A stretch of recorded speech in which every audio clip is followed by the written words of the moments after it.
오늘은 나사렛 사람이라 불리리라. 나사렛 사람이라 불리리라. 마태복음 2장 23절 말씀, 마태복음 2장 23절 말씀 같이 읽읍시다. 나사렛이라 하는 도시로 가서 거기가 이것은 대언자들을 통해 말씀하신 바 그가 나사렛 사람이라 불리리라. 함을 성취하려 함이더라. 여기 보면 나사렛 사람이라 불리리라. 그가 나사렛 사람이 불리리라. 이 구절이 구약 성경에 없어요. 구약에는 아예 나사렛이란 말 자체가 안 나옵니다. 구약엔 나사렛이란 지명도 안 나오고 나사렛이란 인명도 없어요. 근데 그가 나사렛 사람이 불리리라. 함을 성취하려 함이더라 하니까 이 말이 뭔가 좀 이상하다. 이게 구약이 없는데 무슨 성취가 있느냐. 예언의 말씀이 없는데 그래서 이제 성경의 모순이냐, 또 성경 오류가 아니냐, 뭐 필사에 뭐가 있느냐, 뭐 이런 여러 가지 다양한 의견들이 나오는 그런 구절 중에 하나입니다. 그가 나사렛 사람이라 불리리라. 예수님 베들레헴에 태어나셨으니까 그가 베들레헴 사람이라 불리리라 이러면 그건 전혀 문제 없는데 그가 나사렛 사람이라 불리리라 했단 말이죠. 오늘 함께 공부할 말씀은 그가 나사렛 사람이라 불리리라입니다. 어떤 크리스천도 나사렛이란 지명이나 인명을 구약 성경에서 한 번도 읽어본 적이 없을 겁니다. 성구사전, 성경사전, 예를 들면 컴퓨터로 막 쳐봐도 구약 성경 어디에도 나사렛이란 이름이 한 번도 나오지 않습니다.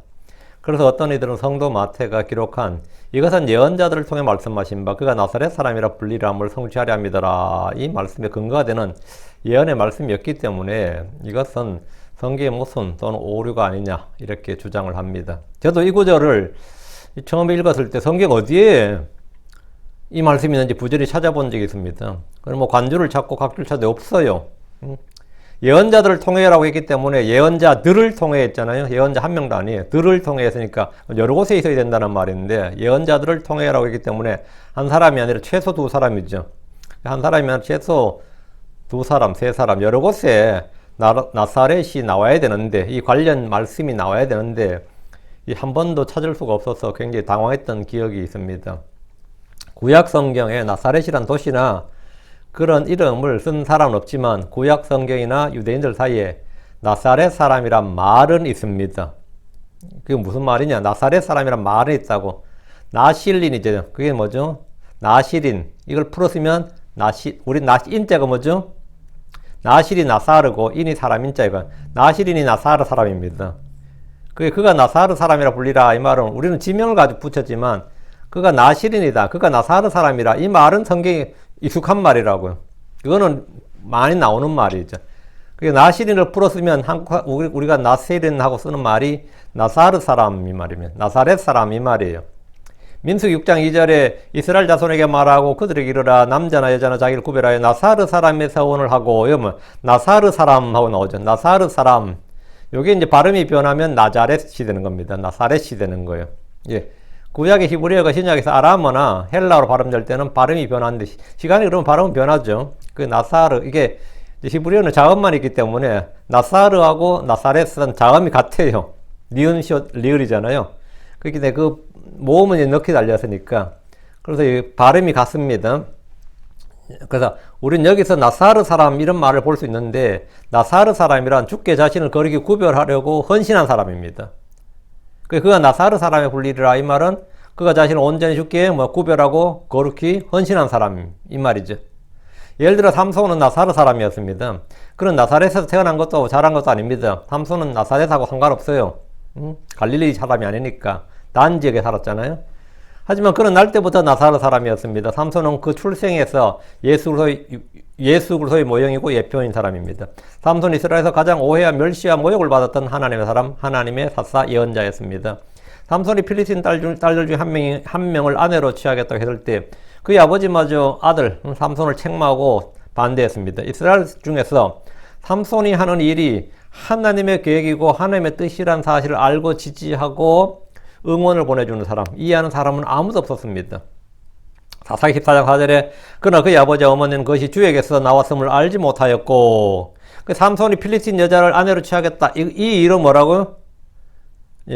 아니 나사르 사람이 어떻게 그런 미친 짓을 하냐? 그런 말 같지 않은 소리냐 하나? 뭐 이런 말을 할 수 있는 비난거리죠. 근데 그의 아버지나 그의 어머니는 그것이 그 삼손의 말이나 계획이 주에게서 나왔음을 알지 못하였고 또 그때 블레셋 사람들이 이스라엘을 지배하였으므로 그분께서 블레셋 사람들을 칠 기회를 찾고 있음을 알지 못하였더라 했거든요.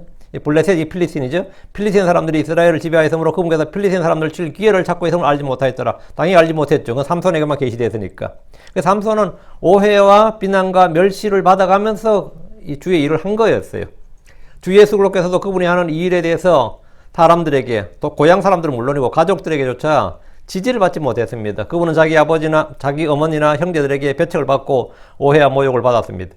삼손은 자신의 죽음을 통해서 살아서 그가 했던 모든 일보다 더 큰 일을 했고 이스라엘을 구원했습니다. 우리 주께서도 살아서 많은 일을 행하셨지만 그 모든 일보다도 그분의 죽으심을 통해서 더 많은 일을 행하셨고 이 세상을 구원하셨습니다.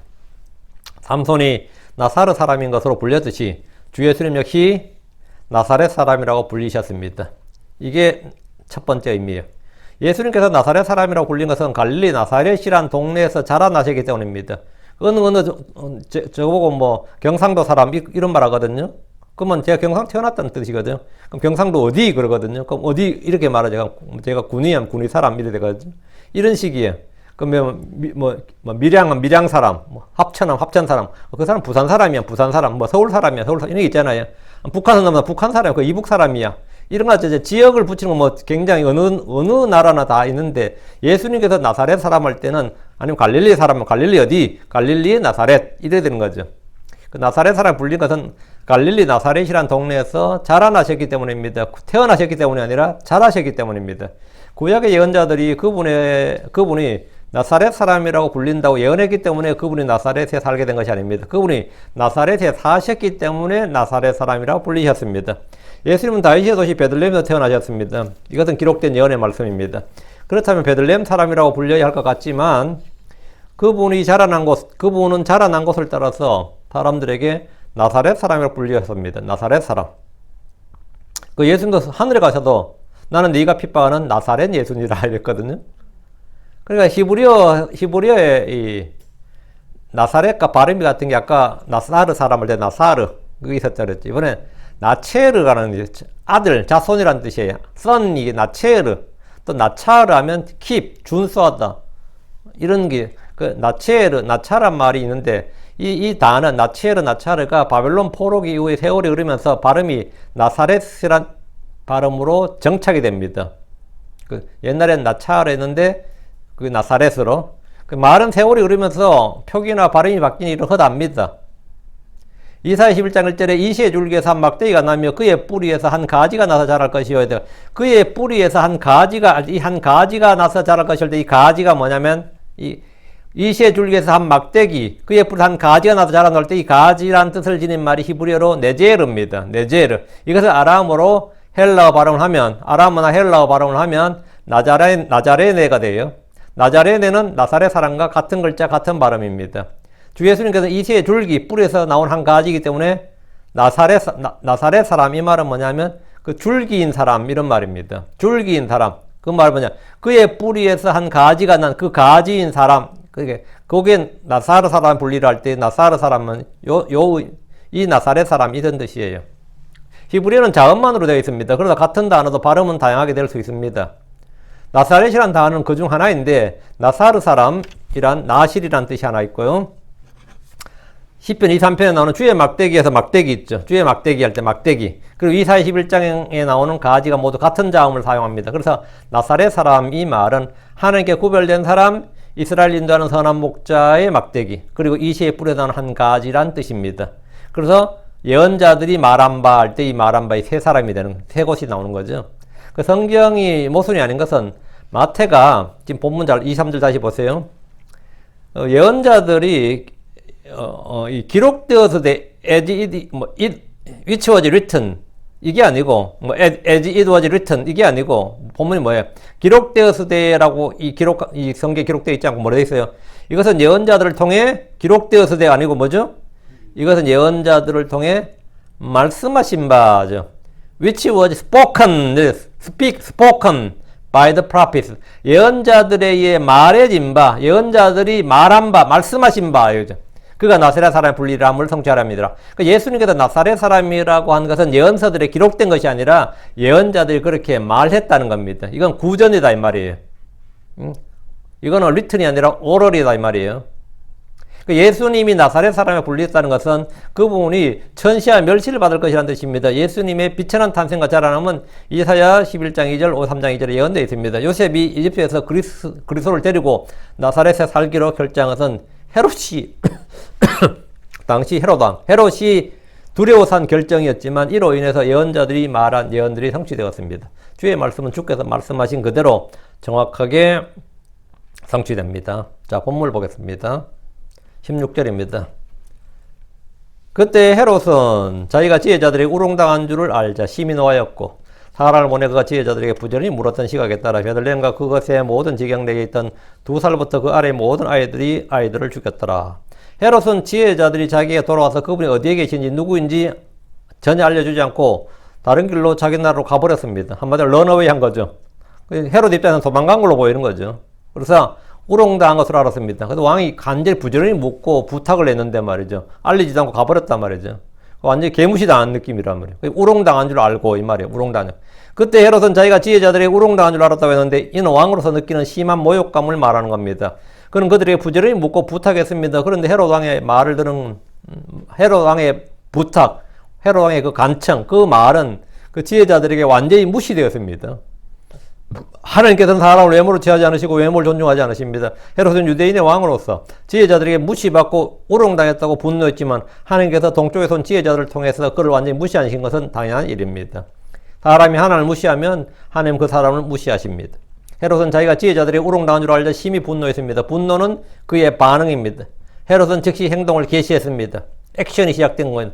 분노하고 그냥 생각만으로 분노하고 만 게 아니라 그럼 먼저 그 분노를 행동으로 옮겼지. 이런 분노가 행동으로 옮겨지면 상당히 무섭죠. 분노가 행동으로 옮겨지면 무서워요. 자, 사람을 보내 그가 지혜자들에게 부지런히 물었던 그 시각에 따라 헤롯은 베들레헴으로 사람을 보냈습니다. 군사들 보냈겠죠. 헤롯은 지혜자들에게 부지런히 물었던 시각에 따라 예수님의 나이를 추측하고 아이들 중에 있는 메시아 그리스도를 찾아내야 했습니다. 그러나 그는 태어난 아이들 중에 한 명을 찾아내려 애를 쓰는 대신에 베들레헴과 그것의 모든 지경 내에 있던 2살부터 그 아래의 모든 아이들을 죽이라는 명령을 내렸습니다. 헤롯이 한 이 방법이 어때요? 그건 찾아내가지고 가능성 없은 사람을 죽인 게 아니라 다 죽여버리라 이거예요. 다 죽여버리라. 옛날에 구교와 신교 싸울 때 말이죠.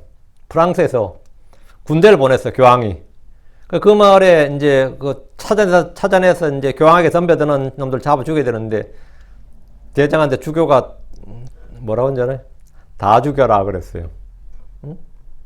찾아내고 하면 시간 걸리고 하니까 다 죽여라. 근데 그러니까 이 명령을 받은 이 사람도 황당하잖아요. 그 다 죽이면 어떡하냐니까 하나님께서는 그의 자녀가 누구인 줄 아시나니. 그러니까 구원받았으면 죽어도 하늘 갈 것이고 안 받았으면 지옥 갈 거니까 다 죽여라 이랬다는 거죠. 응? 이게 참 종교적인 무서운 거죠. 헤롯도 그 시기인 거죠. 다 죽여라 이거야. 찾아내라가 아니라 마귀는 거짓이하비요 살인자입니다. 마귀를 예표하는 인물들 보면 거짓말쟁이고 살인자입니다. 카인은 의로운 아벨을 죽였습니다. 바로는 이스라엘의 사내아이들을 죽였습니다. 페르시아의 하만은 유대인 모르드게에게 자기가 경의를 받지 못했다. 한마디로 인사받지 못했다고. 그 이유 하나로, 그 작은 이유 하나로 지경 내에 있는 페르시아 국경에 있는 모든 유대인들을 다 멸하기로 했습니다. 헤롯 역시 이들과 같은 부류입니다. 베들레헴과 그것의 모든 지경 내에 있던 2살부터 그 아래의 모든 아이들은 다 죽여서 완전히 싹을 말려버리겠다. 싹을 잘라버리겠다는 겁니다. 헤롯 왕은 행여나 메시아를 찾아내지 못하는 실수나 오류를 막기 위해서라도 행여나 그런 실수, 사람 잘못 죽일까봐 말이죠. 혹시나 사람 죽는 건 괜찮은데 안 죽여야 될 사람 죽는 건 상관없는데 죽여야 할 사람 못 죽일까봐. 응? 안 죽여야 할 사람 죽인 것에 대해서는 아마 죄책감 없는데 마땅히 죽여야 할 메시아가 혹시나 놓칠까봐 다 죽이는 거예요. 응? 다 죽이는 거죠. 헤롯 왕은 행여나 메시아를 찾아내지 못하는 그런 실수, 그런 오류를 막기 위해서라도 모두 죽이도록 했습니다. 헤롯은 지혜자들에게 별이 나타나는 그 시간을 물었고 그 말에 따라 날짜 계산을 했기에 어린아이 예수님의 나이가 당시 아무리 많이 잡아도 2살 정도, 2살이 넘지 않는 건 확실하죠. 넉넉하게 2살 정도였음을 알 수 있습니다. 동쪽에서 온 지혜자들은 그분을 경배하고 선물을 드린 후에 주의 지시를 따라 다른 길로 자기 나라로 갔고 요셉은 아이 예수님과 마리아를 데리고 이집트로 떠났습니다. 이집트로 떠났어요. 근데 헤롯은 그 사실을 모르는 거죠. 헤롯은 아이들을 죽이라는 명령을 내렸을 때 예수님께서 이미 베들레헴을 떠난 뒤였습니다. 헤롯은 괜히 쓸데없이 아무 관련 없는 아이들만 죽이게 되었습니다. 마귀의 특징은 죽어 마땅한 죄인들은 인권을 주장하며 살려두고 무제한 피를 흘리는 부득이한 희생이라며 변호하고 변명합니다. 이 특징이 그래요. 마땅히 죽어 마땅한 사람들은 뭡니까? 막 살인자라도 인권이 어쩌고 인간의 존엄성, 생명의 존엄한 별소리 다 해요. 근데 죽어서는 안 될 사람 죽이는 거는 뭡니까? 부득이한 희생이었다 그래요. 부득이한 희생이었다고. 현재 사형제 폐지를 주장하는 모든 이들의 주장이 이와 같습니다. 17절입니다. 이에 예언자 예레미야를 통해 말씀하신 것이 성취되었으니 말하기를 예언자 예레미야를 통해 말씀하신 것이 성취되었다. 헤롯 왕의 유아 살해 사건은 온 나라를 뒤흔들 만한 반인륜적인 사건입니다. 이건 소문만 나도 진짜 이 정권의 도덕성 이게 완전히 흔드는 말이죠. 응? 반인륜적 사건이죠. 한국에 세월호 애들 죽었다고 어떻게 했어요? 그 교통사고였는데도 나라가 뒤집혔다고. 응? 얼마 전에 이태원 사건 어때요? 지들이 놀러 가서 그냥 뭐 압사사고에 났는데 그건 사고였다고. 그런데도 뭐 나라가, 근데 이번에 안 뒤집혔어. 뒤집을 얼마나 애를 썼는지 모르죠. 근데 아무리 독재자가 폭군이라도 애들 다 죽여라. 뭐, 애들 다 죽여라. 이건 어때요? 이런 일을 실행하는 일은 쉽지가 않습니다. 정복자들이 와서 이 나라를 지배하더라도 이런 식으로 죄 없는 아이들을 죽이는 일은 민심 위반을 불러오고 극도의 반감을 사게 됩니다.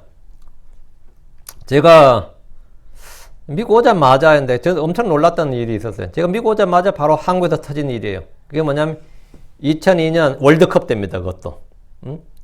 경기도 양주군에서 여중생 2명이 미군 장갑차에 깔려 죽는 사고가 있었습니다. 일명 미선이 효순이 사건이라고 하죠.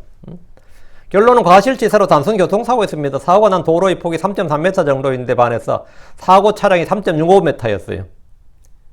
그러니까 이게 아예 사각지대라서 보이지도 않았고 애초에 사고 차량이 갓길을 걷고 있던 학생을 치지 않을 수가 없었던 이 구조가 그래 돼 있어서 길 구조가.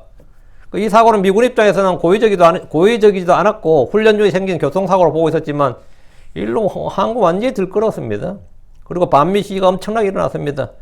그런데 헤롯은 아무리 잔혹한 정치인이라도 2세 이하, 2살 이하의 아이들을 모두 죽이려고 했다는 것은 오늘날 사람들은 상상이 가지 않는 명령입니다. 헤롯의 유아살해 명령, 그의 통치 방식과 성품을 보여주는 것뿐만 아니라 메시아의 출현이 그에게 얼마나 큰 충격이었는지를 입증해 주는 겁니다. 근데 성경은 이 일에 대해서 헤롯의 성품인 악행을 비난하는 것이 아니라 주의 말씀 예언의 성취다 이렇게 말합니다. 기록이. 헤롯이 이런 불법을 저질렀느니라 그를 비난하고 정죄하는 게 아니라 뭐라고요? 이에 예언자 예레미야를 통해 말씀하신 것이 성취되었으니 이것은 예언의 성취다. 이것만이 아주 강조되어 있어요. 헤롯이 한 일은 예언의 성취다. 예언의 말씀이 성취된 거라는 거예요. 생명이신 예수님의 출현이 유대 땅 특히 다윗의 도시 베들레헴에는 재앙이 되었습니다. 이에 예언자 예레미야를 통해 말씀하신 것이 성취되었으니 2살 아래 아이들이 집단 학살되었습니다. 근데 이게 성경 어디에 예언되어 있습니까? 이 말씀은 예레미야 31장 15절에 나옵니다. 마태복음에는 예언자 예레미야라는 이름이 3번 나올 뿐이고 신약 성경 다른 어디에도 예레미야라는 이름이 안 나옵니다. 근데 마태복음은 3번 나와요, 이 말이. 자, 18절. 라마에서 한 목소리가 들렸으니 애통과 울음과 크게 애곡하는 소리라. 이것은 라헬이 그녀의 아이들로 인하여 슬피우는 것이요 또 그녀가 위로받기를 원치 아니하였으니 이는 그들이 있지 아니하였음이라. 다 죽었기 때문이라 이 말이에요. 그들이 있지 아니하였음이라. 그들이 다 죽었기 때문이라. 이 말씀은 예언자 예레미야를 통해 하신 말씀입니다. 라마에서 한 목소리가 들렸으니 라마, 요즘 우리가 사무엘상 강의하죠. 라마가 누구의 고향이죠? 사무엘의 고향이지. 사무엘의 집이 라마에 있었어요. 라마에서 한 목소리가 들렸으니 라마는 사무엘이 살았던 고향인데 베냐민 지파의 도시이며 예루살렘과 베들레헴에서 가까우며 베델로 가는 도중에 위치한 도시입니다. 이 부근에 라헬의 무덤이 있는데 셀사. 라헬의 무덤이 여기 있는데 사무엘상 10장 2절에 보면 내가 오늘 나를 떠나다가 셀사에서 베냐민의 경계 안에 있는 라헬의 돌무덤 옆에서 2사람을 만나리라. 라헬의 돌무덤 여기 나오거든요. 예언자 예레미야가 이 예언의 말씀을 선포한 시기가 유다가 바빌론에 멸망하고 포로가 되는 유다가 바빌론에 멸망하고 유대인들 다 죽고 살아남은 자는 다 포로로 끌려가는 그들이 있지 아니하였음이니라. 그 땅에 이래 되는 거죠. 그 시점이에요. 라마에서 한 목소리가 들렸다고 하는데 이 목소리는 승리나 찬양의 음성이 아니라 애통과 울음과 애곡하는, 크게 애곡하는 소리, 한번 곡소리가 난다 이거죠. 그 도시에 들리는 곡소리밖에 없다 이거예요. 사람 죽어서 나는 곡소리밖에 없다 이거예요. 바빌론의 침공으로 유대의 민족의 멸망과 포로 죽음을 당함으로 온 유대의 애통과 울음과 크게 애곡하는 소리가 울려 퍼졌습니다. 날마다 곡소리가 각 고을마다 끊어지지 않았습니다. 라마에서도 예외가 없었던 거죠. 어미는 자식들의 죽음으로 울고 자식들은 부모 형제들의 죽음으로 울었습니다. 산자들은 붙들려서 바벨론으로 끌려가는 중에 울었습니다. 곡소리만 하는 거죠. 이 울음과 애고가 슬픔을 지금 본문에서 18절에 이것은 라헬이 그녀의 아이들로 인하여 슬피 우는 것이요. 라헬이 이스라엘의 공무하면 보통 뭐 사라죠. 아니면 라헬이에요. 왜 야곱이 이스라엘이거든. 야곱의 이름이 이스라엘이거든. 그 야곱의 부인이 라헬이란 말이죠. 이것을 라헬이 그녀의 아이들로 인하여 이 말은 뭐냐면 뭐 그냥 딱 와닿죠. 라헬이 그녀의 아이들로 해서 그 라헬이 이스라엘을 대표하는 말이죠. 그 이스라엘 민족, 이스라엘의 그 어미 이런 뜻이죠. 그 어미가 자식 이런 걸 우는 것, 이 표현이 있죠. 이것은 라헬이 그녀의 아이들로 인하여 슬피 우는 것이요. 이렇게 말합니다. 죽음과 포로됨. 이걸 말해. 이것은 극도의 패망한 유다와 그 포로로 잡혀간 그 이야기입니다. 패망한 유다에 닥친 비극으로 인한 애곡과 슬픔에 대해서 라헬이 그녀의 아이들로 인해 슬피 우는 것이다. 이렇게 설명합니다. 라헬이 울었다. 이 말은 이스라엘이 울었다. 이 말이에요. 그 이스라엘이 이제 이스라엘 유대인들 하면 이제 이스라엘의 자녀들, 이스라엘 자손들이잖아. 아브라함의 자손에 되고 이스라엘 자손에 되고 이제 뭐 엄마 쪽으로 하면 사라의 자녀들도 되고 이제 라헬의 자녀들도 되거든요. 그러니까 이것은 라헬이 그녀의 아이들로 인해 슬피 우는 것이요. 그 이스라엘의 통곡 이 말을 이제 라헬이 운다 이렇게 표현한 겁니다. 라헬이 운다 하면 이스라엘이 운다 이 말이에요. 라헬은 야곱이 사랑하는 아내였고 요셉과 베냐민을 낳은 어머니였습니다. 그 라헬은 아브라함의 아내 사라, 이삭의 아내 리브가 마찬가지로 이스라엘의 국목격입니다. 국모로 여겨진 인물입니다. 그 야곱의 이름이 이스라엘이고 민족이 시조로 간다면 라헬은 이스라엘의 어머니가 됩니다. 라헬은 베냐민을 낳으면서 상고로 죽은 여자입니다. 라헬이 그녀의 아이들로 인해 운다는 것은 유대인들이 닥친 비극을 표현하는 말입니다. 역사적으로는 라헬이 우는 게 아니죠. 라헬이 죽었어요. 베냐민이 죽어서 라헬이 우는 게 아니고 베냐민은 살았고 라헬이 죽었지. 라헬이 울었다 이 말은 라헬은 이스라엘이 자녀들의 자기 나라에 닥친 유대 민족에게 닥친 그 슬픔으로 인해서 애통하고 울었다 이 말이죠. 바벨론의 침공으로 멸망하는 유대인들의 땅에서는 애통과 울음과 크게 애곡하는 소리가 들렸습니다. 당연한 거죠. 예언자 예레미야 역시 바벨론의 포로가 되어서 붙들려 가다가 유대인이 붙들려 가죠. 근데 이 느부갓네살의 호위대장이 예레미야를 풀어줘요. 어디서 풀어주냐면 라마에서 풀어줍니다. 라마에서.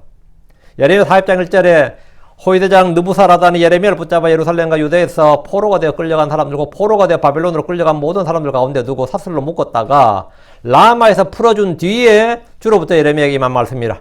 라마에서 풀려났다고 예레미야가. 라마에서 풀려났다. 라마에서 풀려나니까 이 예레미야는 눈물이 끊이지 않는 거죠. 자기 민족이 닥친 재앙이나 이런 걸 봤을 때.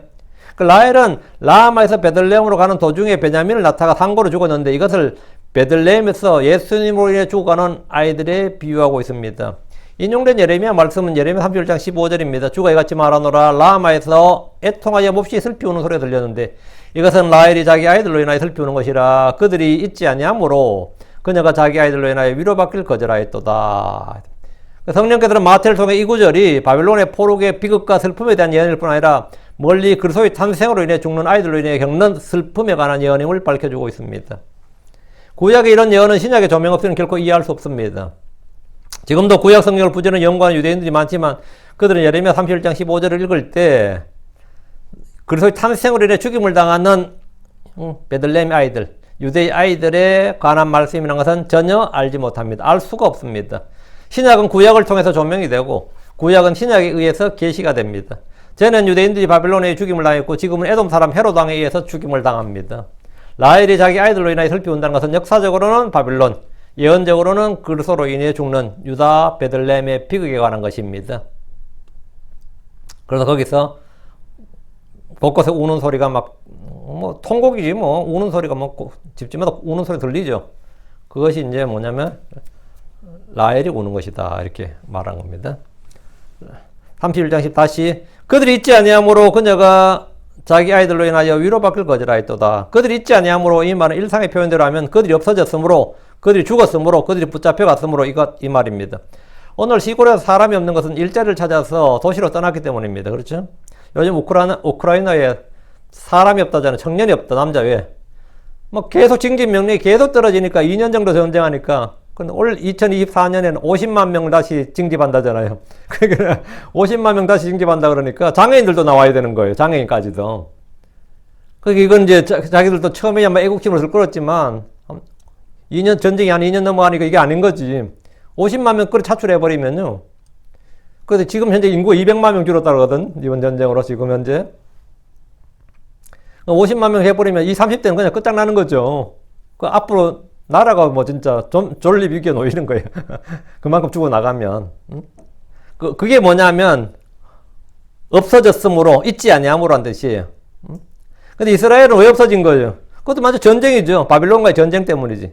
지금 여기는 왜 없어진 거야? 2살 아래 애들, 베들레헴에서 2살 아래 사내아이들이 다 죽었어. 사내아이가 아니지. 애들 다 죽었어요. 다 죽여버렸어. 그 땅에는 2살 아래 아이들이 있지 않았습니다. 라헬은 베냐민을 낳을 때 아이가 죽은 것이 아니라 그녀가 죽었습니다. 산모에게는 아이가 죽는 것이 더 큰 슬픔입니다.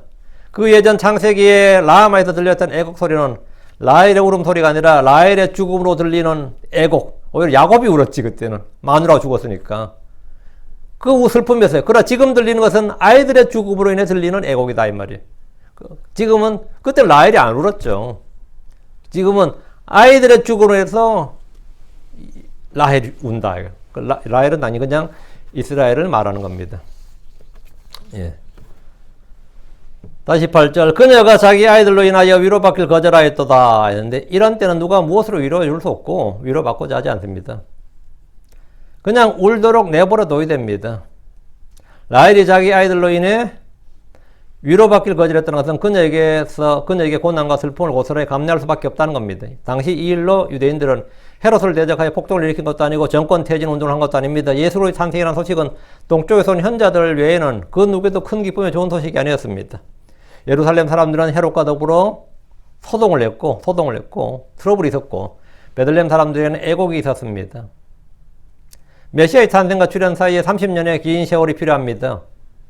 메시아 탄생했어. 근데 메시아가 그들 가운데 출현하는 데는 30년의 긴 세월이 필요했다. 이제 유대인들은 헤롯의 칼부림으로 인해 유대인의 왕이 태어났다는 사실은 온 유대 땅에 퍼졌습니다. 그럼 그때 죽었으려나? 사람들 이제 궁금했겠죠. 헤롯에게 진짜 죽었으려나? 진짜 메시아면 안 죽었겠지. 이렇게 이제 있다가 이제 때가 되면 우리 가운데 드러나겠지. 그가 누군지 나타나겠지. 이 정도는 기대할 수 있죠. 헤롯이 한 일은 오히려 메시아의 탄생을 온 세상에 더 빠르게, 더 많이, 크게 백성들이 알리는 역할을 했습니다. 이 사건은 보통 사건이 아니기 때문에 헤롯이 왜 그런 미친 짓을 했는데 메시아가 태어나서 그렇대. 그 땅에 베들레헴에 메시아가 태어났다네. 그래서 그렇게 미친 짓을 하고 있다고. 사람 죽여 난리도 아니라고. 그럼 온 이스라엘이 소식은 퍼지는 거예요. 온 이스라엘에. 그래서 그 메시아가 죽었냐? 그건 모르지, 아무도. 죽었는지. 죽인다고 다 죽였다는데. 남김없이 죽였다는데. 이렇게 된 거죠.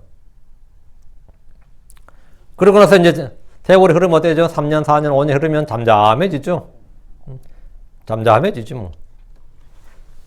19절입니다. 그러나 헤롯이 죽었을 때 보라, 이집트에서 주의 천사가 꿈에 요셉에게 나타나 예수님을 죽이겠다고 베들레헴 인근지역의 2살 아래의 어린아이들 모두 죽였던 헤롯은 늙어서 죽었습니다. 역사적으로 헤롯에 관한 기록은 그렇게 많지 않습니다. 그러나 그의 이름이 성경에 기록되어 있고 예수님과 관련된 까닭이 어떤 왕들의 이름보다 더 유명한 이름이 되었습니다. 그는 예수님을 죽이려 했었지만 실패했습니다. 헤롯이 죽었을 때 주의 천사가 이집트에 있는 요셉에게 꿈에 나타나서 그 사실을 알려주었습니다. 요셉은 세 번째 꿈을 통해 주의 뜻을 계시받았습니다. 지금 19절에 이집트에서 주의 천사가 꿈에 요셉에게 나타나 동방에서 온 현자들의 경배를 받은 후에 곧바로 떠나서 헤롯이 죽은 때까지 이집트에 있었다면 이 기간이 얼마나 되는지 우리는 정확히 알 수 없습니다. 이건 세속 역사에 좀 도움을 받아야 되는데 이 역사가 좀 애매해요. 이 부분이. 그 헤롯이 BC 4년에 죽었다는 건 대부분 다 통일이 되어 있어요. 거의. 헤롯이 BC 4년에 죽었다. 헤롯이 죽고 예수님 왔다면 예수님 그럼 이집트에 있었던 시간까지 합치면 예수님 그럼 BC 6년이나 BC 7년에 태어났어야 된다고요. 그렇죠? 근데 보통 예수님 언제 태어났냐면 BC 4년에 태어났다 그러면 그건 말이 안 되지. 헤롯이 죽은 때 어떻게 태어나요? 헤롯이 죽은 때는 예수님이 뭐예요? 이집트에 계셨는데. 그럼 예수님의 탄생 연도는 확 빨라져요. 최소한 BC 6년, 늦어도 BC 6년, 아니면 BC 7년까지 가야 된다고. 어떤 곳은 뭐 BC 10년까지도 가지. 요게 이제 시간이 예수 연대기 계산이 상당히 이제 난감해지는 부분인데, 예. 어떤 이는 예수님의 유년 시절을 잃어버린 세월이라고 합니다. 어떤 이는 예수님께서 어린 시절 인도에서 부처의 제자였다고 주장합니다. 예수님의 유년기를 다룬 외경에 따르면 예수님은 이집트에서 3년간 머물렀다 그럽니다. 그러면 이건 어떻게 되는 거죠? 훨씬 더. 그럼 예수님 BC 9년에 태어났다 이래 되는 거죠. 이렇게 됩니다. 근데 또 어떤 사람들은 예수님이 이집트에 머문 건 굉장히 적다. 굉장히 짧은 시간 이집트에 있었을 것이다.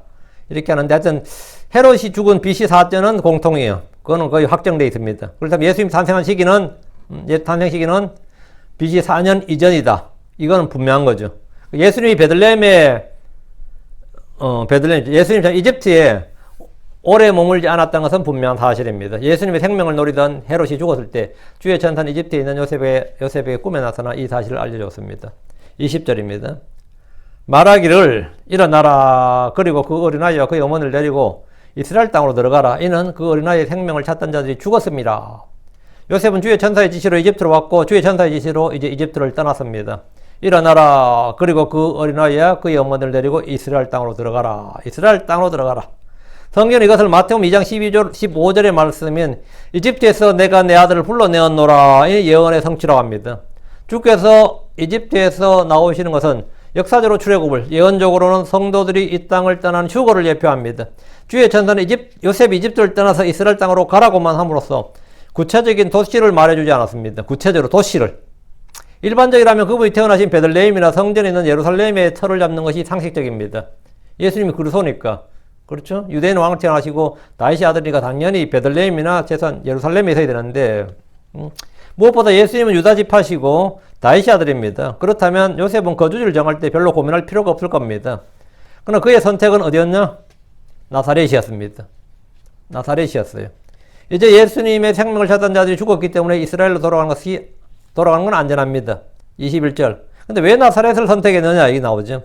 그리고 그가 일어나 그 어린아이와 그의 어머니를 데리고 이스라엘 땅으로 들어왔더라.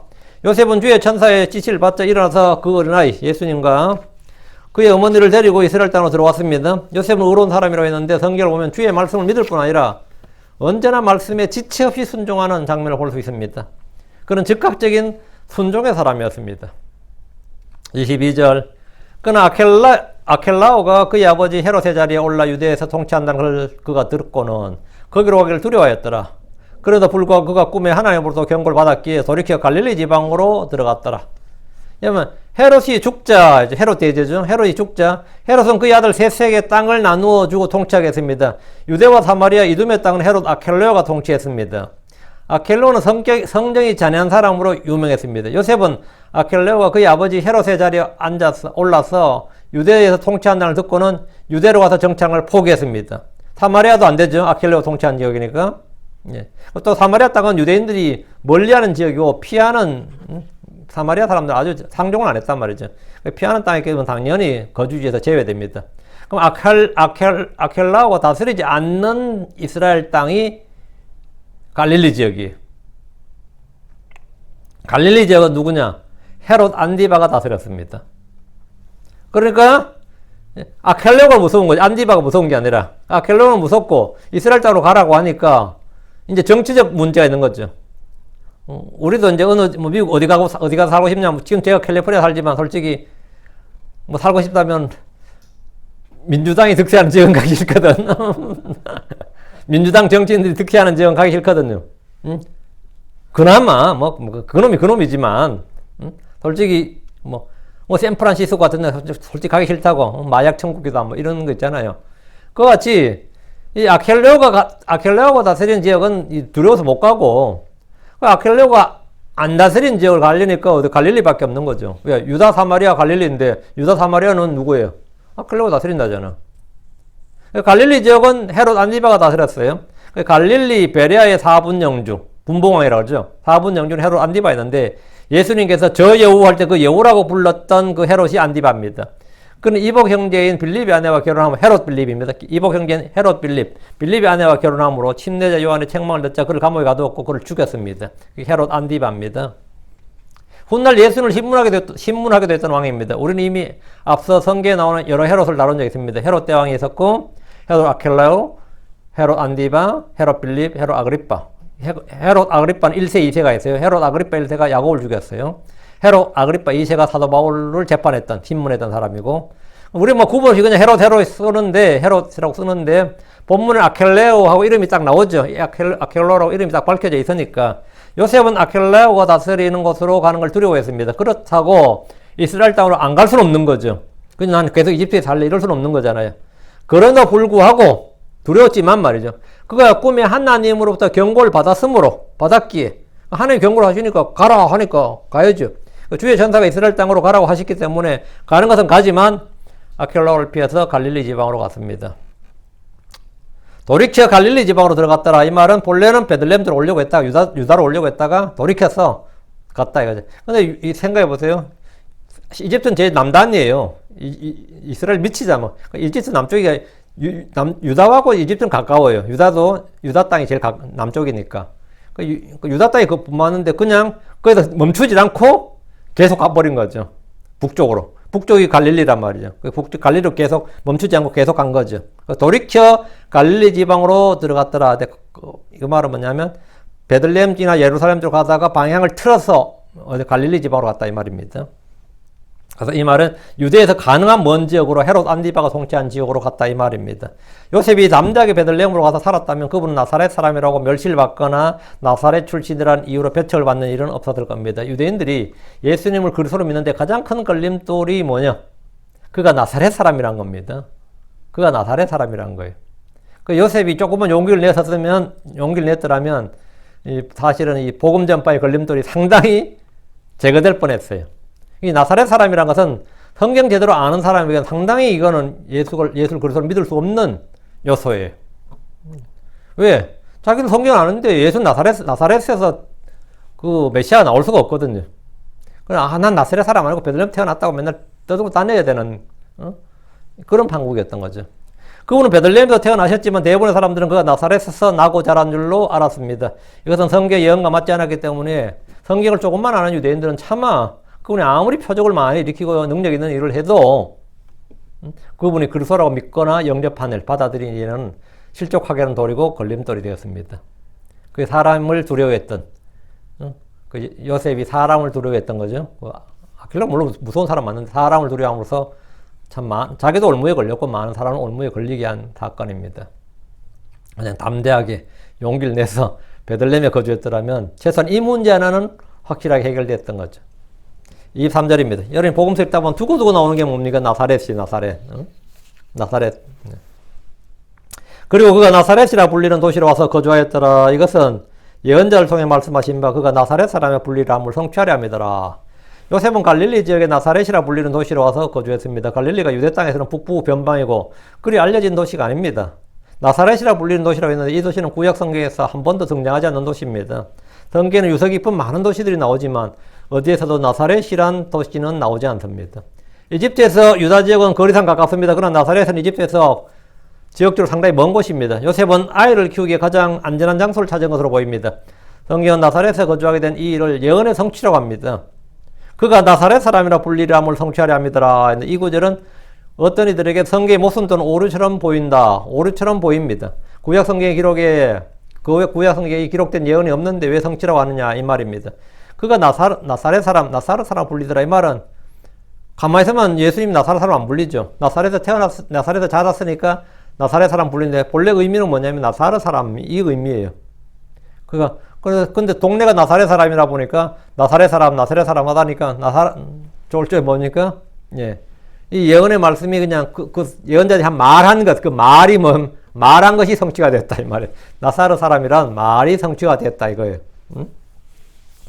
요셉은 아켈레오가 두려워서 나사렛으로 간 것이지 이 예언자들의 예언을 성취하기 위해서 나사렛으로 간 건 아닌데 성경은 이를 예언의 성취로 합니다. 이것은 뭔가 좀 이상하지 않느냐. 이게 이제 성경을 의심하는 사람들의 주장입니다. 이 문제를 해결하기 위해서 우리 먼저 좀 성경을 주의해서 봐야 됩니다. 이것은 예언자를 통해 말씀하신 바 이렇게 되어 있습니다. 예언자를 통해 기록된 바가 아니라 말한가 스포컨입니다. 그래서 구약 성경 기록이 없습니다.